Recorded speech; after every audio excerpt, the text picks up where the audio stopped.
नमस्कार साथियों, फिर से मैं कैमूर से संजय कुमार।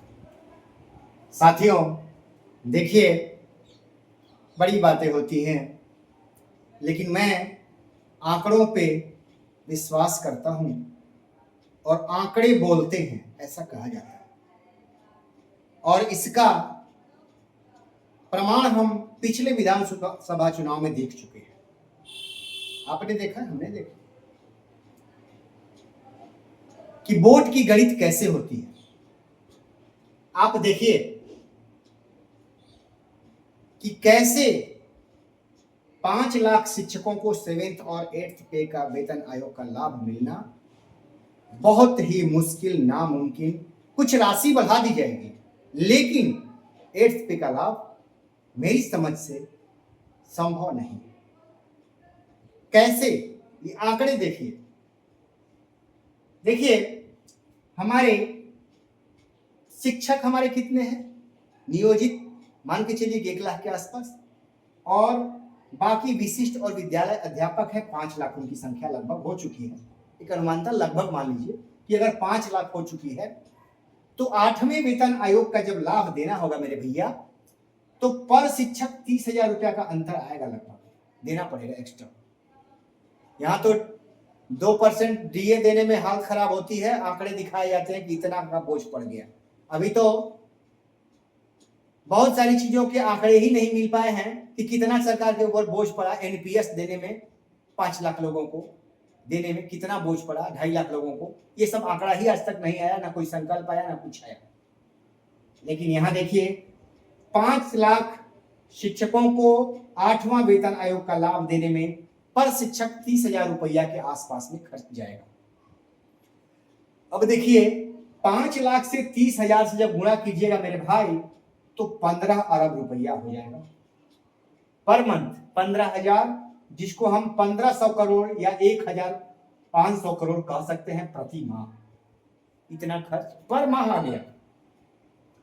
दूसरे पर जब चलते हैं तो 15 अरब गुणे 12 माने 12 महीने, यानी 1 साल में 1 खरब 80 अरब रुपया सरकार के ऊपर खर्च आएगा, जिसे हम 18,000 करोड़ कह सकते हैं। ठीक है, 12 माह यानी 1 साल में 18,000 करोड़ रुपया सरकार के ऊपर बोझ आएगा इस 5 लाख शिक्षकों को देने में। और जब हम वही चीज 5 साल में निकालेंगे मेरे भाई, तो 9 खरब रुपया आएगा, और ये 90,000 करोड़ रुपया होता है। लेकिन ये 90,000 ही नहीं रहेगा। हम तो यहां 30,000 स्टार्टिंग की लेकर के कहे हैं, लेकिन भाई मेरे, क्योंकि पैसा तो बढ़ते जाता, हर महीने बढ़ता भी, इंक्रीमेंट, और हर 6 महीने पर डीए और इंक्रीमेंट जब बढ़ता है तो राशि भी तो बढ़ती है। तो ये लगभग 1,20,000 करोड़ हो जाएगा 5 साल 8 साल में। लगभग 1 लाख से ऊपर चला जाएगा, जितना ऊपर चला जाए। ठीक है, तो ये समझिए चीज को।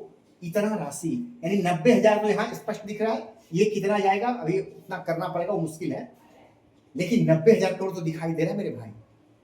अब देखिए, 90,000 करोड़ रुपया आपकी सरकार के ऊपर बोझ आएगा 8वां वेतन 5 लाख शिक्षकों को देने पर। ठीक है, अब देखिए, सरकार अगर पेंशन के रूप में 1 करोड़ पेंशन भोगियों को 500 रुपया बढ़ा देती है, तो बहुत बड़ी राशि होती है उनके लिए। 500 रुपया बहुत बड़ा समझ में आता है। ठीक है, 500 रुपया बढ़ा देती है, तो 1 महीने में 5 अरब रुपया सरकार के ऊपर बोझ आता है। समझ लीजिएगा बात को, मात्र 5 अरब रुपए का बोझ आता है, यानी 500 करोड़। यही 5 अरब को अगर 12 से गुणा करेंगे तो 60 अरब रुपए होते हैं 12 महीने में, 1 वर्ष में, जो 6,000 करोड़ रुपए इसको हम कह सकते हैं। और 60 अरब से 5 से गुणा करेंगे तो 3 खरब, यानी 60 माह 5 वर्ष में 30,000 करोड़ रुपया पड़ता है अगर सरकार। तो इनमें डीए और ये नहीं पड़ता है, महंगाई नहीं पड़ता है। ठीक है, तो इनको एक बार दे दिए तो 5 साल तक बढ़ाना नहीं पड़ता है। बात समझ गए? एक बार दे दिए तो 5 साल तक बढ़ाना नहीं पड़ता है। और 30,000 करोड़ रुपया का 5 साल में खर्च आता है, बोझ पड़ता है सरकार के ऊपर। अब समझिए, जीविका दीदी को 10,000 रुपया दिया गया। कई तरह का इसका डिफिनीशन कई तरह से करती है सरकार, उससे मतलब नहीं है, लेकिन 1 करोड़ जीविका दीदियों को 10,000 रुपया दिया गया, तो ये 10,000 करोड़ खर्च हुआ। ठीक है, अब देखिए 10,000 करोड़ और ये 30,000 करोड़ से 2 करोड़ लोग प्रभावित हुए, और 2 करोड़ लोग कुछ नहीं करेंगे तो उससे 6 करोड़ लोग प्रभावित होंगे मेरे भाई, या 5 करोड़ मान के चलिए प्रभावित हो जाते हैं। 5 करोड़ लोग प्रभावित होते हैं 2 करोड़ से, समझ रहे हैं। अब देखिए पेंशन और जीविका दीदी दोनों मिलाकर के 2 करोड़ होते हैं, और दोनों अगर एक वोट दिलवाता है तो 2 वोट हो जाएंगे, तो 4 करोड़ वोट हो गया मेरे भाई। ठीक है, 4 करोड़ वोट। पूरे बिहार में कितना वोट है मेरे भाई? लगभग 8 लाख वोटर हैं, पूरे 8 लाख वोटर हैं, जिसमें सॉरी यहां मिस हो गया है, 8 करोड़ 8 करोड़ वोटर हैं बिहार में। 7,90,000 है तो मान लीजिए 8 करोड़। 8 करोड़ वोटर हैं पूरे बिहार में, तो 8 करोड़ वोटर भैया, ये 4 करोड़ वोट अगर इससे भी अगर 50% हो गया, जिधर जाएगा उधर जीत होगी कि नहीं होगी? एक तरफा जीत हो जाएगी। यही तो दिखा है चुनाव में, समझ गए? तो ये हमको अब बताइए कि यहां खर्च सरकार ने कितना किया। अब समझिए 30,000 करोड़ पेंशन के रूप में और 10,000 करोड़ जीविका दीदी को, 40,000 करोड़ खर्च हुआ और 4 करोड़ वोट प्रभावित हो गया। सीधा 4 करोड़ सीधा वोट, एक पर एक ही वोट रखा गया, तो 4 करोड़ वोट प्रभावित हो गया मेरे भाई। और 5 लाख शिक्षक हैं, इनको अगर 5-5 परिवार मान लिया जाए, बुरे 5 तो 25 लाख वोट, ये 25 लाख वोट प्रभावित होता है लगभग। तो भैया 25 लाख वोट, और इनके लिए राशि कितनी देनी पड़ेगी? 90,000 करोड़, जो ये बढ़ता है हर महीने, हर साल, हर 6 महीने पर बढ़ता जाएगा, तो ये 1 लाख और अधिक हो जाएगा। मैंने ये तो स्टार्टिंग का खाली बता दिया, जब 8वां वेतन मिलेगा तो भैया 1 लाख करोड़ से ऊपर पैसा देकर मात्र बढ़ा करके मात्र 25 लाख वोट प्रभावित हो रहा है। और यहां समझिए 40,000 करोड़, यानी 40,000 करोड़ रुपया देकर 4 लाख वोट, 4 करोड़ वोट प्रभावित होता है। 1 लाख करोड़ देकर 25,000 वोट प्रभावित होता है।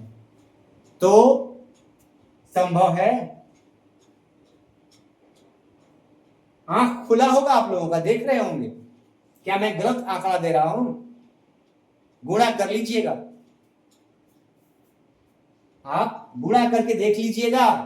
5 वर्षों में 40,000 करोड़ खर्च करना बेहतर है कि 1 लाख करोड़? वो भी समझ लीजिए कितने वोट, 25 लाख वोट मात्र। अब समझिए आप, कुछ कहना, अब हम क्या बताएं? और वहां बिस्खोपड़ा बैठे हुए हैं, ये हम इतना मेहनत करके निकाले हैं, वहां ये सब लोगों को पता है, वो गुणा करके बैठे हुए हैं, वो सारा देख रहे हैं, तब जाकर के ये आपको नियोजित से विशिष्ट में लाया गया है। और नियोजित से विशिष्ट में ही नहीं लाया गया है, ये 5200 का स्केल आपसे छीन करके और 25,000 फिक्स का दिया गया है। यही कारण है नियोजित से विशिष्ट बनाने का, राज्य कर्मी बनाने का।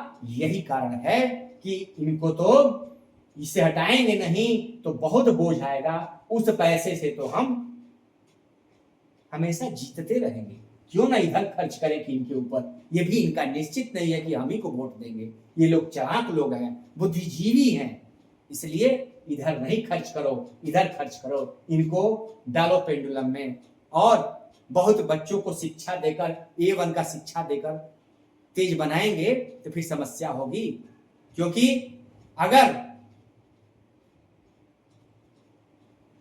किसी को उसके परिश्रम के हिसाब से अगर आप वेतन नहीं देंगे तो निश्चित तौर पे मन लगा के काम नहीं करेगा।